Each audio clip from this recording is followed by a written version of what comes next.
an illustrator, doing cartoons in textbooks and things like that. Probably 12 years ago, I think. I'd been working in film. I did a lot of creatures for movies.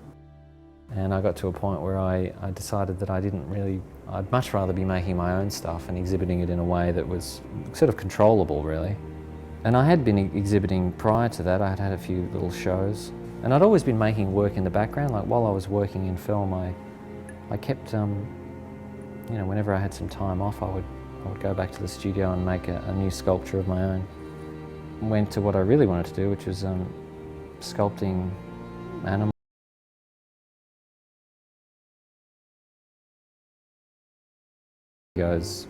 There's an initial drawing, some sketches, and then I'll go from there and do a maquette, like a small version of the final sculpture.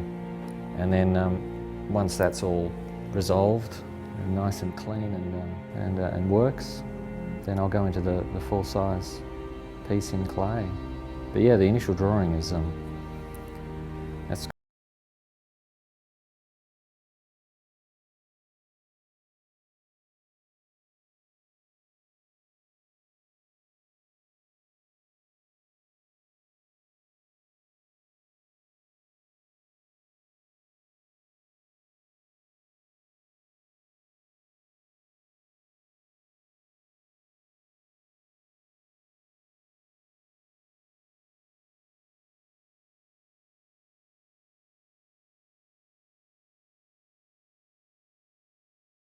really was very kind, and my mother took some photos of her and I used that as reference. She had a beautiful face.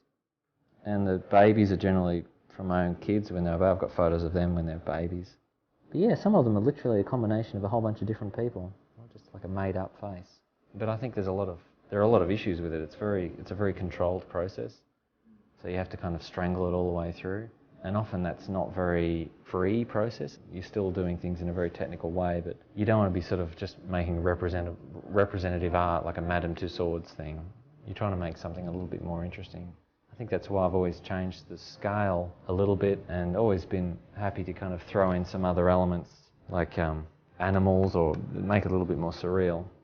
I know some of the sculptures, like people have had an emotional, like they'll see perhaps a family member or something like that in the work. And so, like with that Pieta is a good example. People would see it and see either a parent or a relative of theirs.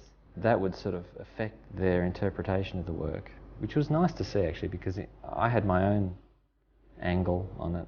At the moment I'm really enjoying sculpture because I feel like I've just gotten to a point where I've got the process very robust and it's very clean and efficient.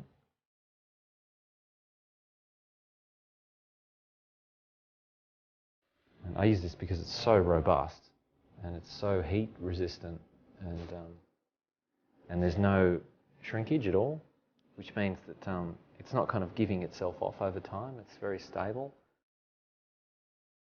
I think with my work I tend to include them but keep them the same. Like with this particular work, having a baby and an older woman, it's really the same individual, and so it's a nice way of kind of balancing it in a way, and so it's not like a literal scene. It's sort of a bit more abstract. So I think that's probably one of the things that makes art very challenging, because there's no instruction manual.